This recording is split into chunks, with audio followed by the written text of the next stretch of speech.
जय भीम, जय शिवराय. आत्ता एक स्टेटमेंट ऐकलं की ॲट्रॉसिटीच्या खूप फेक केसेस व्हायला लागल्यात. मला सरकारला हे विचारायचं आहे, फेक केसेस तर तेव्हा होतील जेव्हा तुम्ही आमच्या ॲट्रॉसिटीच्या केसेस घ्याल.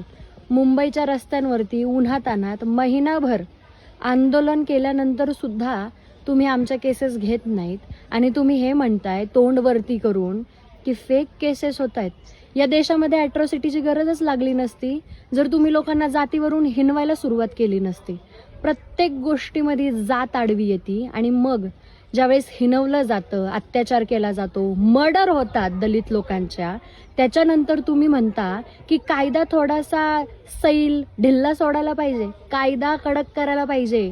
तुम्हाला बसवलंय, तुम्ही आमच्याच डोईजड व्हायला लागलेत असं वाटायला लागले. तुम्हाला जर आमची शांती मान्य नसेल तर आम्हाला सांगा. क्रांतीत उत्तर देणं सुद्धा जमतं. आणि दलितांना आणि बहुजनांना माझं इतकंच सांगणं आहे की आत्ता सध्या क्रांती करण्याची गरज आहे, घरात बसण्याची गरज नाहीये. जय भीम, जय शिवराय.